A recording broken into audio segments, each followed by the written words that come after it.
എല്ലാവർക്കും നമസ്കാരം. നമ്മുടെ കഴിഞ്ഞിടയ്ക്കത്തെ ഒരു ന്യൂസായിരുന്നല്ലോ, അഡ്വക്കേറ്റ് ജിസ്മോൾ കോട്ടയത്ത് നിന്നും ക്നാനായ സമുദായത്തിൽപ്പെട്ട അഡ്വക്കേറ്റ് ജിസ്മോളും 2 കുഞ്ഞുങ്ങളുമായിട്ട് പോയിട്ട് ആത്മഹത്യ ചെയ്തു എന്ന് പറഞ്ഞിട്ട് വലിയ കോളിളക്കം സൃഷ്ടിച്ച ഒരു ന്യൂസായിരുന്നല്ലോ. അതിനകത്ത് ആ കുഞ്ഞുങ്ങളുടെ പ്രായം എന്ന് പറയുന്നത് എടുത്തു പറയേണ്ടതാണ്. കാരണം ആ കുഞ്ഞുങ്ങളിൽ ഒരാൾക്ക് 4 വയസ്സും ഒരാൾക്ക് 1.5 വയസ്സുമുള്ളൂ. അപ്പോൾ ഈ കുഞ്ഞുങ്ങളെയും കൊണ്ട് പോയിട്ട് ഈ അമ്മ പുഴയിൽ ചാടി ആത്മഹത്യ ചെയ്തു എന്നാണ് പുറത്തോട്ട് വരുന്ന റിപ്പോർട്ട്. അതിനകത്ത് മുഴുവൻ പൊരുത്തക്കേടുകളാണ്. കാരണം എന്താണെന്ന് വെച്ചാൽ, ഈ ജിസ്മോള് ഭർത്താവിൻ്റെ വീട്ടിൽ നിന്നും ഇറങ്ങുന്നത് 12:25 12:15 വീട്ടിൽ നിന്നും ഇറങ്ങുന്നു. 2 മണിയായപ്പോൾ എന്താണ്, ആ പുഴയിൽ ഇവരുടെ ശവം പൊങ്ങിയിരിക്കുകയാണ്.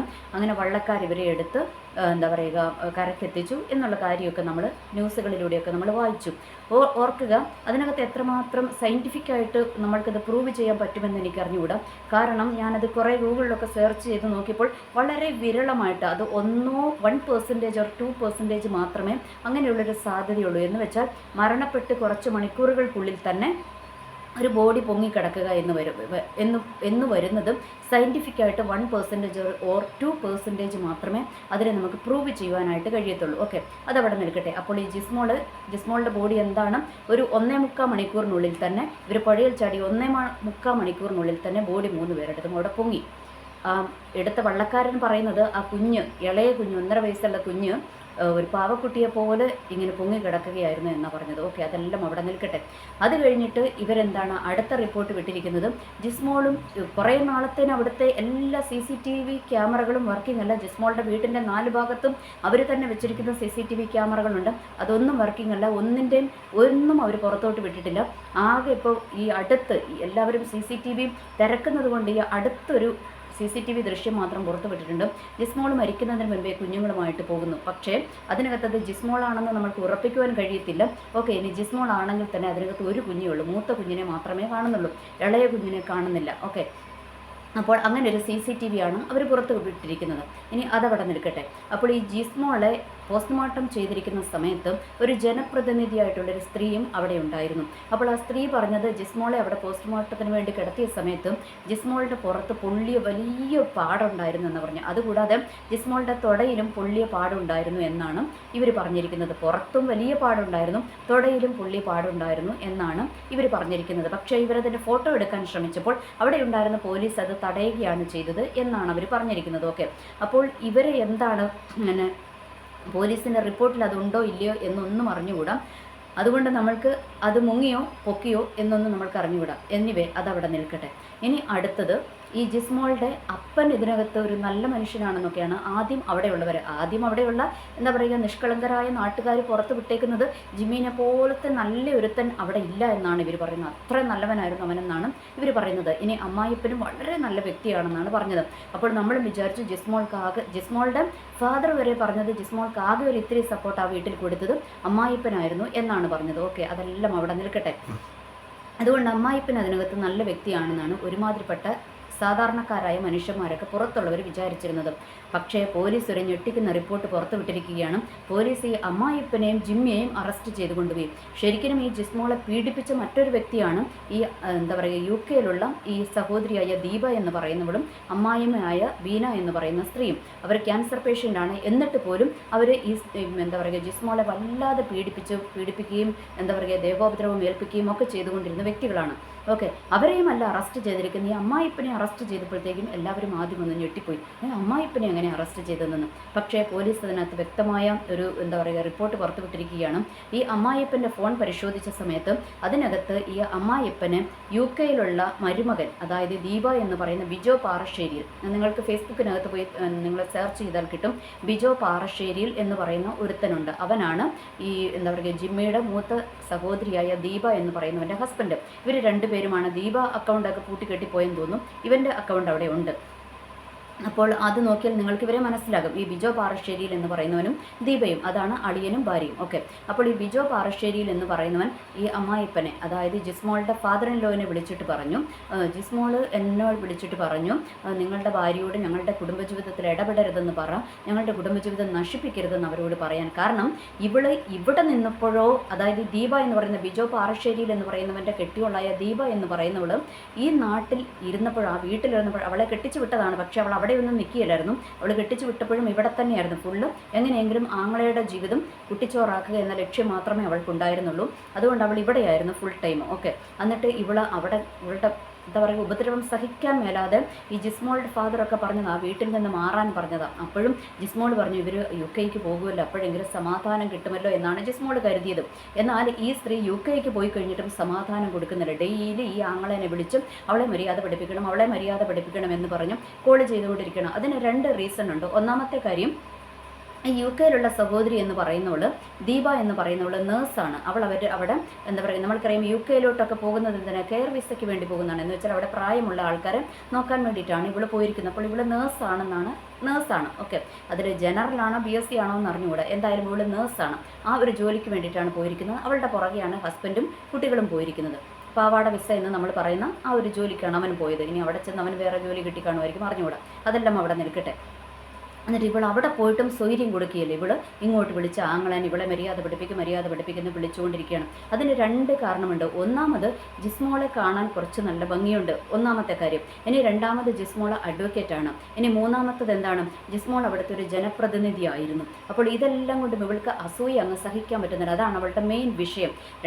ഒന്നാമത് ആങ്ങളയുടെ ജീവിതം തകർക്കണം, രണ്ടാമത് എന്താണ്, ജിസ്മോളോടുള്ള അസൂയ.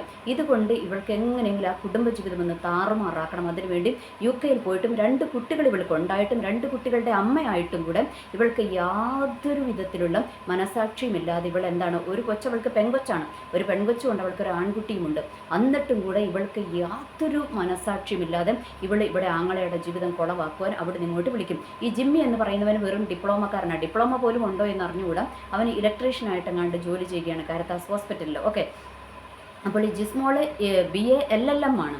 ഇത്രയും പഠിച്ച ജിസ്മോൾക്ക് എന്തിനാണ് ഈ ഒരു എന്താ പറയുക ഡിപ്ലോമക്കാരനെ കൊണ്ട് കിട്ടിയത്? അപ്പോൾ നിങ്ങൾക്ക് 100 ക്വസ്റ്റ്യൻസ് വരും, എന്താ അങ്ങനെ പാടില്ലേ എന്ന്. അത് പാടില്ല എന്നുള്ളതിൻ്റെ ഉദാഹരണമാണിത്. കാരണം എന്താണെന്ന് അറിയാമോ, ഒരു ഈക്വൽ ആയിട്ടുള്ള എന്താ പറയുക എഡ്യൂക്കേഷണൽ ക്വാളിഫിക്കേഷനുള്ള ആൾക്കാർ തമ്മിൽ വിവാഹം കഴിക്കുന്നതായിരിക്കും എപ്പോഴും നല്ലത്. കാരണം അവിടെ എന്താണ്, അവിടെ ഒരു ഈക്വൽ, അല്ലെങ്കിൽ ആണുങ്ങൾക്ക് കുറച്ചും എന്താ പറയുക അവർ ഇച്ചിരം ഉയർന്നു നിൽക്കുകയും പെണ്ണിൻ്റെ എന്താ പറയുക വിദ്യാഭ്യാസം കുറച്ച് താഴെ നിൽക്കുകയാണെങ്കിലും കുഴപ്പമില്ല. അല്ല എങ്കിൽ ഒട്ടുമിക്ക കുടുംബങ്ങളിലും 75% കുടുംബങ്ങളിലും ഈ ഈഗോ വർക്കൗട്ട് ആയിക്കൊണ്ടിരിക്കും. അത് തന്നെയാണ് ഇവിടെ ജിസ്മോളുടെ ജീവിതത്തിലും സംഭവിച്ചതും. ഈ ജിമ്മി എന്ന് പറയുന്നവൻ ഒടുക്കത്തെ ഈഗോ. അപ്പോൾ ഇവൻ ഈ പെങ്ങളുടെ വാക്ക് കേട്ട് ഇവളെ അങ്ങ് ഉപദ്രവിക്കൽ. കാരണം ഇവൻ വെറും ഡിപ്ലോമക്കാരൻ, ഇവളെ LLM പഠിച്ചു കുട്ടി, അതുമല്ല ജോലിയും ചെയ്തു, ജനപ്രതിനിധിയുമായിരുന്നു. അപ്പോൾ ഇവൻ്റെ ഈഗോ അങ്ങപ്പുറത്ത്, അവളുടെ അസൂയ, ഇതെല്ലാം കൂടെ കൂട്ടി ആ പെണ്ണിന് സ്വൈര്യം കൊടുത്തില്ല. ഇനി അതിനകത്ത് വേറൊരു ടെസ്റ്റും കൂടിയുണ്ട്. ഈ അമ്മായിയപ്പൻ എന്ന് പറയുന്ന പുള്ളിയും, അതായത് ജിമ്മിയുടെ അപ്പൻ എന്ന് പറയുന്ന പുള്ളിനെ കുറിച്ച് നാട്ടുകാർ പറയുന്നത് പുള്ളി ഒരു ചെറിയ കോഴിയാണെന്ന് പറയുന്നത്. എന്ന് വെച്ചാൽ പുള്ളി എന്താ പറയുക, കുറച്ച് കോഴി എന്ന് പറഞ്ഞാൽ നിങ്ങൾക്ക് അറിയാമല്ലോ, ആ ഒരു സ്വഭാവമാണ് പുള്ളിക്കുന്നത്. അതുകൊണ്ട് ഈ ഭാര്യയായ ബീന ടീച്ചർക്ക്, അവർ ടീച്ചറാണെന്നാണ് പറയുന്നത്, അവർ ഇവിടുത്തെ ടീച്ചറാണെന്നൊന്ന് പറഞ്ഞുകൂടാ. ഓക്കെ, അപ്പോൾ അവർക്ക് എന്താണ് ഭയങ്കര സംശയമാണ് ജിസ്മോളോട് ഈ അപ്പന് വേറെ ഒരു കണ്ണുണ്ടോ എന്നുള്ളൊരു സംശയമാണ് ആർക്ക്, ഈ തള്ളയ്ക്കുള്ളത്. കാരണം എന്താണെന്ന് വെച്ചാൽ അയാളുടെ സ്വഭാവം അതാണ് ഈ അമ്മയ്ക്കറിയാലോ. അതുകൊണ്ട് ഈ ജിസ്മോളും തന്തയും തമ്മിൽ വേറെ എന്തെങ്കിലും ബന്ധമുണ്ടോ എന്നുള്ളൊരു സംശയം വേറൊരു ഭാഗത്ത് ഈ തള്ളയ്ക്കും. ഓക്കെ, അങ്ങനെ മൊത്തത്തിൽ കുഴഞ്ഞും മറിഞ്ഞ് അവിയൽ പരുവത്തിൽ കിടക്കുന്ന ഒരു ഫാമിലിയാണ് അത്. ഈ ജിസ്മോളുടെ വീട്ടുകാർ ഒന്നും ആലോചിക്കാതെ, നമ്മൾക്കറിയാമല്ലോ ഈ ജ്ഞാനായ കത്തോലിക്സിനെ സംബന്ധിച്ചിടത്തോളം അവരുടെ ഇതിനകത്തുനിന്ന് തന്നെ എന്താ പറയുക പ്യുവർ ബ്ലഡ് എന്ന് അവർ പറയുന്നത്, അതായത് അവരുടെ തന്നെ ഇതിനകത്തുനിന്നേ കല്യാണം കഴിക്കത്തുള്ളൂ. അതുകൊണ്ട് പുറത്തുള്ള ഒരാളെ കല്യാണം കഴിച്ചു കഴിഞ്ഞാൽ അവരെ ആ രൂപതയിൽ നിന്ന് തന്നെ പുറത്താക്കിക്കളയും. അതുകൊണ്ടായിരിക്കണം ഇങ്ങനെയുള്ള മണഗുണാഞ്ചന്മാരെയൊക്കെ പോയി കെട്ടേണ്ട ഒരു ഗതികേട് ആ പെണ്ണിന് വന്നതെന്ന് എനിക്ക് തോന്നുന്നു. അല്ല എങ്കിൽ എന്തിനാണ് ഇത്രയും താറുമാറായി കിടക്കുന്ന ഒരു കുടുംബത്തിലേക്കും അവളെ കഴിഞ്ഞ് ഒത്തിരി വിദ്യാഭ്യാസത്തിൽ താഴെ നിൽക്കുന്ന ഒരുത്തിനും ഈ പെണ്ണിനെ കല്യാണം കഴിച്ചു കൊടുത്തത് എന്തിനാണെന്ന് എനിക്ക് മനസ്സിലാകുന്നില്ല. ഓക്കെ, അതെല്ലാം അവിടെ നിൽക്കട്ടെ. എന്നിട്ട് ഈ തന്തപ്പടി എന്താ ചെയ്തതെന്നറിയാം. ഞാൻ പറഞ്ഞു വന്നത്, ഈ ബിജോ പാറശ്ശേരിയിൽ എന്ന് പറയുന്നവൻ, അതായത് ഈ ദീപ എന്ന് പറയുന്നവൻ്റെ കെട്ടിയോൻ UK അവൻ വിളിച്ചിട്ട് അമ്മായിപ്പനെ വിളിച്ചിട്ട് പറഞ്ഞു, ഈ ജിസ്മോള് എൻ്റെ ഭാര്യ ഞങ്ങളുടെ കുടുംബജീവിതത്തിൽ ഇടപെടരുതെന്ന് വിളിച്ചു പറഞ്ഞു എന്നൊക്കെ പറഞ്ഞുകൊണ്ട് ഇവൻ കുറേ എരിവും പുളിയും അങ്ങോട്ട് കയറ്റി കൊടുത്തു. അപ്പോഴത്തേനും തന്തപ്പടിയും വീട്ടുകാരൊക്കെ കൂടെ അന്ന് 2 ദിവസമായിട്ട് ജിസ്മോളുടെ ഫോൺ അവിടെ സ്വിച്ച് ഓഫ് ആണ്, ആർക്കും ജിസ്മോളെ വിളിച്ചിട്ട് കിട്ടുന്നില്ല. അപ്പോൾ സംഭവം എന്താണെന്ന് വെച്ചാൽ ഈ 2 ദിവസം ജിസ്മോൾ മിസ്സിംഗ് ആണ്. അപ്പോൾ ആ സമയത്ത് ഇവർ ജിസ്മോളെയും കുഞ്ഞുങ്ങളെയും കൊന്നു എന്നുള്ളത് യാഥാർത്ഥ്യമായ കാര്യമാണ്. കാരണം നമ്മൾക്കറിയാം ഈ പെങ്ങളെ വിളിച്ച് പെങ്ങൾ ഇവരുടെ ജീവിതം നശിപ്പിച്ചുകൊണ്ട് ഇങ്ങനെ ഇരിക്കുന്നതുകൊണ്ട്, ഇവരുടെ സമാധാനത്തെ കെടുത്തിക്കൊണ്ടിരിക്കുന്നത് കൊണ്ട് ജിസ്മോൾ ഗതി കെട്ടിട്ട് ആ ഭർത്താവിനെ വിളിച്ചു പറഞ്ഞ് നിങ്ങളുടെ ഭാര്യനെ ഒന്ന് അടക്കി നിർത്തും, ഞങ്ങളുടെ ജീവിതത്തിലോട്ട് വന്ന് ഞങ്ങളുടെ ജീവിതം നശിപ്പിക്കരുതെന്ന് അവളോടൊന്ന് പറ എന്ന് ഈ അളിയനോട് വിളിച്ചു പറഞ്ഞപ്പോൾ അവൻ ഇച്ചിരി വിവരം ഉണ്ടായിരുന്നെങ്കിൽ അവനറിയാലോ, അവൻ്റെ വീട്ടിൽ നിൽക്കാതെ സ്വന്തം വീട്ടിലോട്ട് പോകുന്നവളുടെ സ്വഭാവം അവനറിയാലോ.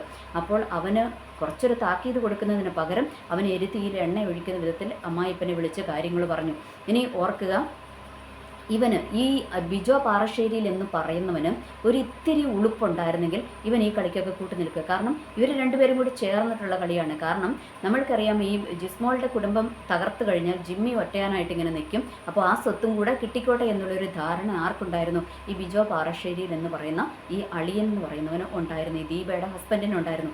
അതുകൊണ്ട് അവർ രണ്ടുപേരും കൂടി ചേർന്ന് നാടകം കളിച്ചു. കെട്ടിയോട് കളിച്ച നാടകത്തിനകത്ത് ഇവൻ അങ്ങ് കൂട്ടി അങ്ങ് നിന്നു എന്ന് പറയുന്നതാണ് ഇതിനകത്തെ കാര്യം. ഓക്കെ, അതെല്ലാം അവിടെ നിൽക്കട്ടെ. അപ്പോൾ ഈ അമ്മായിപ്പൻ എന്ത് ചെയ്തു? ഈ അമ്മായിപ്പൻ ഇത് കേട്ടപാടെ അമ്മായിപ്പനും ജിമ്മിയും അമ്മായിമ്മയും ഒക്കെ കൂടെ ചേർന്ന് ജിസ്മോളെ അവിടെ ഉപദ്രവിക്കും. അതിനകത്തൊരു വേലക്കാരിയുണ്ട്. ഈ വേലക്കാരുടെ ന്യൂസൊക്കെ യൂട്യൂബിലൂടെ മറ്റ് യൂട്യൂബേഴ്സ് പുറത്ത് വിട്ടിട്ടുണ്ട്.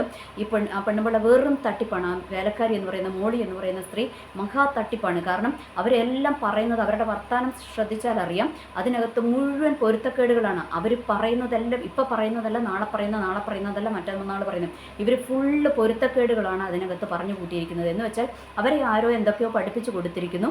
അവർ ആദ്യം പറഞ്ഞവർ ഞാൻ ആ വീട്ടിലോട്ട് മരണത്തിന് ശേഷം പോയിട്ടില്ല. പിന്നെ അവർ പറയുന്നു ഞാൻ അത് അവരുടെ അവിടെയുള്ള ചോരയായിരുന്നു നിറച്ചും അത് കഴുകിക്കളയാൻ വേണ്ടി പോയതാണ് എന്ന് പറഞ്ഞുകൊണ്ട് പോയി. ഓർക്കണം, ജിസ്മോൾ എവിടെയായിരുന്നു? ജിസ്മോൾ മരിച്ചത് എവിടെയായിരുന്നു? ജിസ്മോൾ പുഴയിൽ നിന്നാണ് ഡെഡ് ബോഡി കിട്ടിയതല്ലേ, പക്ഷേ വീടിനകത്ത് മുഴുവൻ ചോരയായിരുന്നു. അത് എങ്ങനെ വന്നു എന്നറിഞ്ഞുകൂടാ. അത് ഈ വേലക്കാരി പറഞ്ഞതാണ്. അവരവിടെ കഴുകാൻ വേണ്ടിയിട്ട് അവർ പോയിരുന്നുവെന്ന് ഈ വേലക്കാരിയായ സ്ത്രീ പറഞ്ഞതാണ്. പിന്നെ വേറെ പൊരുത്തക്കേടുകൾ കുറേ ഉണ്ട്. അതെല്ലാം നിങ്ങൾക്ക് അതിനകത്ത് നോക്കിയാൽ മനസ്സിലാകും. ഞാനിതിപ്പോൾ പറയാൻ പോയ വീഡിയോ നീണ്ടുപോകും. ഓക്കെ, അതവിടെ നിൽക്കട്ടെ. എന്നിട്ട് അതിനുശേഷം എന്താണ്, ഈ തന്തപ്പടി വിളിച്ചിട്ട് UK മകനോടും മരുമകളോടും, ഈ ബിജോ പാറശ്ശേരിയിൽ എന്ന് പറയുന്ന അവനോടും അവൻ്റെ ഭാര്യയായ ഇയാളുടെ മകളോടും ദീപ എന്ന് പറയുന്നവളോടും വിളിച്ചു പറഞ്ഞു, നിങ്ങൾക്ക് എന്താ പറയുക, ഒരു 3 ആത്മഹത്യ, അതായത് ജിസ്മോളും കുടുംബമായിട്ട് ആത്മഹത്യ ചെയ്തു എന്ന ന്യൂസ് നിങ്ങൾക്ക് കേൾക്കാമെന്നും. അപ്പോൾ ജിസ്മോൾ മരിക്കുന്നതിന് മുൻപേ ഇദ്ദേഹം ഇങ്ങനെയൊരു ന്യൂസ് കൊടുത്തിട്ടുണ്ടെങ്കിൽ അതിൻ്റെ അർത്ഥം ജിസ്മോൾ മിസ്സിംഗ് ആയ 2 ദിവസം ജിസ്മോൾ എവിടെയായിരുന്നു? ജിസ്മോളെ ഇവർ കൊന്നവിടെ എങ്ങനെയെങ്കിലും അത് ഒരവസരത്തിന് വേണ്ടി ജിസ്മോളെ പുറത്ത് ആ ഒരു പുഴയിൽ കൊണ്ടിട്ട് ഇത് ആത്മഹത്യയാക്കി തീർക്കുവാനുള്ള ഒരു അവസരത്തിന് വേണ്ടി ഇവർ കാത്തിരിക്കുകയാണ്. ആ ഒരു സന്ദേശമാണ് ഇയാൾ പുറത്തോട്ട് കൊടുത്തത്. അല്ലെങ്കിൽ ഓർക്കുക, ജിസ്മോളെ വെറുതെ ഒരു അങ്ങോട്ടും ഇങ്ങോട്ടും വാക്കുതർക്കം മാത്രമായിരുന്നെങ്കിൽ ഒരിക്കലും ജിസ്മോൾ പോയിട്ട് ആത്മഹത്യ ചെയ്യത്തില്ല. ആ ഒരു കാര്യം നമ്മൾക്ക് ഉറപ്പിക്കാവുന്ന കാര്യമാണ്. അപ്പോൾ ഇവർ കൊല്ലുക തന്നെയാണ് ചെയ്തത്. കാരണം ഇത്രയും നാൾ ആ കുടുംബത്തിൽ ജിസ്മോൾ പിടിച്ചു നിന്നുവെങ്കിൽ ഈ ഒരു നിസ്സാര വിഷയത്തിൻ്റെ പേരിൽ ജിസ്മോൾക്ക് അവിടെ പറയാനേ ഉള്ളൂ, അല്ലേ? എൻ്റെ ജീവിതത്തിൽ വന്ന ആ സ്ത്രീ കളിക്കുന്നത് കൊണ്ടാണ് ഞാൻ അവരോട് അങ്ങനെ പറഞ്ഞത് എന്ന് പറഞ്ഞ് ജിസ്മോൾക്ക് അവിടെ പിടിച്ചു നിൽക്കാൻ പറ്റും. പക്ഷേ ജിസ്മോൾക്ക് ആ ഒരു പ്രശ്നത്തിൻ്റെ പേരിൽ ജിസ്മോൾ ഒരിക്കലും ആത്മഹത്യ ചെയ്യത്തില്ല. അപ്പോൾ ഇവർ കൊല്ലുക തന്നെയാണ് ചെയ്തതെന്നുള്ളതും വാസ്തവമാണ്. അതിൻ്റെ അർത്ഥമാണ് ഇദ്ദേഹം വിളിച്ചു പറഞ്ഞത്. ഈ അമ്മായിപ്പൻ എന്ന് പറയുന്ന ആൾ വിളിച്ചു പറഞ്ഞതും മരുമകനെയും മകളെയും വിളിച്ചു പറഞ്ഞത് ജിസ്മോൾ ആത്മഹത്യ അവർ ആത്മഹത്യ ചെയ്യും, ആത്മഹത്യയുടെ ന്യൂസ് നിങ്ങൾ കേൾക്കുമെന്നും ഇദ്ദേഹം പറഞ്ഞത്. അപ്പോൾ അതിൻ്റെ അർത്ഥം ഓൾറെഡി ഇവർ കൊന്നു എന്നുള്ളതാണ്. ഇനി ഓർക്കുക, നമ്മളുടെ നിയമം എത്രയോ നാൾ കഴിഞ്ഞിട്ടാണ്, ഒത്തിരി ദിവസങ്ങൾ കഴിഞ്ഞിട്ടാണ് ഇവനെ ഒന്ന് അറസ്റ്റ് ചെയ്യുവാൻ പോലും, ഇവരെ രണ്ടുപേരെയും അറസ്റ്റ് ചെയ്യുവാൻ തന്നെ ഒന്ന് തയ്യാറായത്. കാരണം പൊതുജനങ്ങൾ ഇതിനകത്ത് വല്ലാതെ ഇടപെടുന്നു എന്ന് കണ്ടു കഴിഞ്ഞപ്പോൾ ആണ് ഇവരൊന്ന് അറസ്റ്റ് ചെയ്യുവാൻ പോലും ഒന്ന് തയ്യാറായത്. അതല്ല എങ്കിൽ നമ്മൾ ഓർക്കുക, ഒരു ആത്മഹത്യയാണെങ്കിൽ പോലും ഭർത്താവിൻ്റെ വീട്ടിൽ നിന്ന് ആത്മഹത്യ ചെയ്യുമ്പോൾ അവരെ ഒന്ന് ക്വസ്റ്റ്യൻ ചെയ്യാൻ പോലും വിളിക്കുവാനുള്ളൊരു ധാർമ്മിക ഉത്തരവാദിത്വം പോലീസിനുണ്ട്. പക്ഷേ പോലീസ് അതൊന്നും ചെയ്തില്ല. പകരം എന്താണ്, കുറേ ദിവസങ്ങൾക്ക് ശേഷമാണ്, 14-15 ദിവസങ്ങൾക്ക് ശേഷമാണ് ഇവരെ അറസ്റ്റ് ചെയ്യുന്നത്. എന്തായാലും നമ്മൾക്കിനി കാത്തിരുന്ന് കാണാം എത്രമാത്രം ഇവർക്ക് നീതി ലഭിക്കുമെന്നുള്ളതൊന്നും നമ്മൾക്ക് അറിഞ്ഞുകൂടെ. കാരണം ഇത്രയും നിഗൂഢമായ കളി ഇവർ ഇതിനകത്ത് കളിച്ചുവെങ്കിൽ, കാരണം അവിടങ്ങളിലുള്ള ഒറ്റ CCTV വർക്കിംഗ് അല്ല. ഇതിപ്പോൾ അവസാനമാണ് ഒരു CCTV വിട്ടിരിക്കുന്നത്. അതിനകത്ത് ജിസ്മോളും ജിസ്മോളുടെ മൂത്ത കുട്ടിയുമുള്ള ഇളയ കുട്ടിയില്ല. അപ്പോൾ ഇളയ കുട്ടി അങ്ങനെ പുഴയിൽ പോയി, അത് 1.5 മാസമുള്ള കുട്ടി അമ്മയും ചേച്ചിയും കൂടെ ആത്മഹത്യ ചെയ്യാൻ പോയി എന്ന് തിരിച്ചറിഞ്ഞപ്പോൾ ഈ 1.5 വയസ്സുകാരത്തി നീന്തി പുഴയിൽ ചെന്ന് ചാടിയതായിരിക്കും, അല്ലേ? നമ്മൾ പൊതുജനങ്ങൾ അതും വിശ്വസിക്കണം. കാരണം ജ്ഞാനായ കത്തോലിക്കൻ്റെ, ഞാൻ ഉൾപ്പെടുന്ന ജ്ഞാനായ കത്തോലിക്കിൽ ജനിച്ചു വളർന്നത്. അപ്പോൾ ഞങ്ങൾ ഉൾപ്പെടുന്ന ഞങ്ങളുടെ ചരിത്രം പറയുന്നത് എങ്ങനെയാണെന്ന് വെച്ചാൽ, ഇസ്രയേലിൽ നിന്ന് 72 കുടുംബങ്ങൾ ഒരു രാജാവിൻ്റെ നേതൃത്വത്തിൽ ഇങ്ങോട്ട് കേരളത്തിലോട്ട് വന്നത്. ഇപ്പോൾ കോട്ടയം എന്ന് പറയുന്ന സ്ഥലത്താണ് ഇത് തമ്പടിച്ച് നിൽക്കുന്നത്. ഇപ്പോൾ അങ്ങോട്ടും ഇങ്ങോട്ടും കുറേ കുടിയേറി പാർത്ത്, എന്താ പറയുക, കോട്ടയം, കണ്ണൂർ, കാസർഗോഡ് അങ്ങനെയുള്ള കുറേ സ്ഥലങ്ങളിലേക്ക് കുടിയേറി പാർത്ത കുറച്ച് ആൾക്കാരുണ്ട്. ഓക്കെ, അപ്പോൾ ഇങ്ങനെ 72 കുടുംബങ്ങൾ ഒരു രാജാവിൻ്റെ നേതൃത്വത്തിൽ വന്നതാണ്. അതിൻ്റെ തലമുറകളാണ് ജ്ഞാനായ കത്തോലിക്സ് എന്നാണ് നമ്മളുടെ ഒരു ചരിത്രം കിടക്കുന്നത്.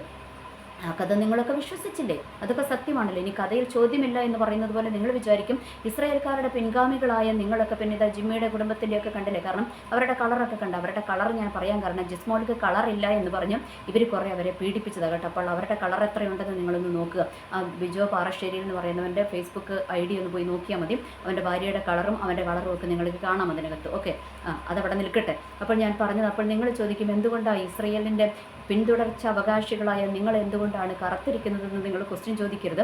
ഈ ജ്ഞാനായ കത്തോലിക്സിൽ 25% മാത്രമേ നല്ല വെളുത്തവരുള്ളൂ, ബാക്കി 75% കറുത്ത കളറുള്ള ആൾക്കാരാണ്. അപ്പോൾ അതിനകത്തൊന്നും ക്വസ്റ്റ്യൻ ഇല്ല, അതൊന്നും നിങ്ങൾ ചോദിക്കരുത്. കാരണം നിങ്ങൾ ഈ കഥ വിശ്വസിച്ചല്ലോ, അതുകൊണ്ട് ബാക്കി കഥകളും കൂടി അങ്ങ് വിശ്വസിച്ചോളുക. അപ്പോൾ ഓർക്കുക, മനുഷ്യൻ്റെ അധപ്പതനം എന്ന് പറയുന്നത് എവിടെയാണ് ആരംഭിക്കുന്നതെന്ന് നിങ്ങളൊന്ന് ഓർത്ത് നോക്കും. ഇവർ സ്വന്തം എന്താ പറയുക ഒരു ഇതിനകത്ത് ഭയങ്കര രാജാവിൻ്റെ എന്താ പറയുക റോയൽ ബ്ലഡ് എന്നൊക്കെയാണ് പറയുന്നത്. ഇങ്ങനെയെല്ലാം പറയുന്ന ഒരു കുടുംബത്തിൽ നടന്നിരിക്കുന്ന ചരിത്രമാണ്. ഇതേ സമുദായത്തിൽ തന്നെയാണ് ഷൈനി എന്ന് പറയുന്ന ഒരു പെണ്ണ് 2 കുഞ്ഞുങ്ങളെയും കൊണ്ട് പോയിട്ട് ട്രെയിനിൻ്റെ മുൻപിൽ ചാടി ആത്മഹത്യ ചെയ്തത്. അവിടെ ഒരു പാതിരി വരെ ഉണ്ടായിരുന്നു കേട്ടോ. അവിടെ പാതിരിയുണ്ട്, 2 സിസ്റ്റർമാർ വരെയുള്ള കുടുംബമാണ് അവിടെ. എന്നിട്ട് ആ കുടുംബത്തിൽ നടന്ന ശോചനീയമായ അവസ്ഥയാണിത്. ഇനി ഇങ്ങോട്ട് ജിസ്മോളുടെ കുടുംബത്തിൽ നിങ്ങളൊന്ന് ഓർത്ത് നോക്കിക്കുക, എന്തോ ഒരു വൃത്തികെട്ട ഫാമിലിയാണത്. കാരണം ഈ കെട്ടിച്ചു വിട്ട ദീപ എന്ന് പറയുന്നവളെ 4ാം പ്രതിയാക്കിയിരിക്കുന്നു, അവളെ 2ാം പ്രതിയാക്കണം. അമ്മായിപ്പൻ എന്ന് പറയുന്നവനെ 1ാം പ്രതിയും ഈ ദീപ എന്ന് പറയുന്നവളെ 2ാം പ്രതിയും അവളുടെ കെട്ടിയവനെ 3ാം പ്രതിയും ജിമ്മിനെയാണ് 4ാം പ്രതിയാക്കേണ്ടത്. കാരണം അവൻ മരപ്പൊട്ടൻ, അവനെ കൊണ്ട് ഇവരെല്ലാവരും കൂടെ ചേർന്ന് എന്താണ് കളിപ്പിച്ചിരിക്കുകയായിരുന്നു, കുരങ്ങ് കളിക്കുന്നത് പോലെ കളിപ്പിച്ചിരിക്കുകയായിരുന്നു എന്നുള്ള യാഥാർത്ഥ്യം നമ്മൾ മറക്കരുത്. കാരണം ഈ ദീപ എന്ന് പറയുന്നവളാണ് ഈ ജിസ്മോളുടെ കുടുംബം തകർക്കാൻ മുന്നിൽ നിന്നത്. അവൾക്ക് അവിടെ പോയിട്ട് UK പോയിട്ടും അവൾക്ക് സമാധാനമില്ല, എങ്ങനെയെങ്കിലും ഈ കുടുംബം തകർത്ത് തരിപ്പണമാക്കണം എന്നുള്ളതാണ് ആ സ്ത്രീയുടെ മെയിൻ പരിപാടി. അപ്പോൾ ആ സ്ത്രീ മാത്രമല്ല, അവളുടെ ഹസ്ബൻഡും ഇതിനകത്ത് പ്രതിയാണ്. പിന്നെ UK ഒന്ന് ഓർക്കുക, ഇവരവിടെ തന്നെ ഉണ്ട്. എങ്ങനെയെങ്കിലും അവരെ അവിടെയാണെങ്കിൽ പോലും ഒന്ന് പോലീസിൻ്റെ അടുത്ത് ഇവർ പ്രതികളാണ് എന്ന് പറഞ്ഞ് ഏൽപ്പിച്ചു കൊടുക്കാനുള്ള ഒരു മനസ്സെങ്കിലും നിങ്ങൾ അവിടെയുള്ളവരെങ്കിലും ഒന്ന് കാണിക്കണം. കാരണം ഞാൻ ഈ കേസൊന്നും ഞാൻ ഏറ്റെടുക്കണ്ട എന്ന് വിചാരിച്ചതാണ്. കാരണം എന്താണെന്നറിയാമോ, ഒത്തിരി സംഭവങ്ങളുണ്ട്. മേഘ എന്ന് പറയുന്ന ഒരു IB ഓഫീസർ അല്ലേ, അവനെ ഇതുവരെയും കിട്ടിയിട്ടില്ല. എന്താ പറയുക, അവളെ കൊലയ്ക്ക് കൊടുത്തവനെ ഇതുവരെയും കിട്ടിയിട്ടില്ല, പോലീസിനെ പിടിക്കാനേ പറ്റിയിട്ടില്ല.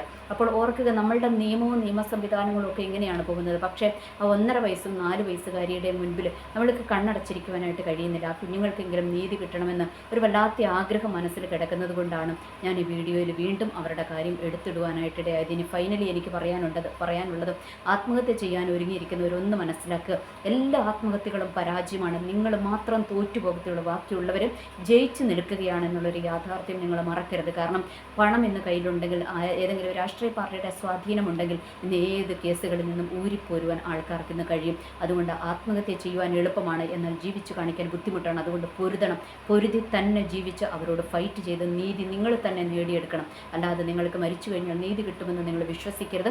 അതുകൊണ്ട് മരണത്തിലേക്ക് പോകാതെ നിങ്ങൾ തന്നെ നിങ്ങളുടെ ജീവിതം സുരക്ഷിതമാക്കുക. എനിവേ, എല്ലാവർക്കും നല്ലൊരു ദിവസം ആശംസിക്കുന്നു. നന്ദി, നമസ്കാരം.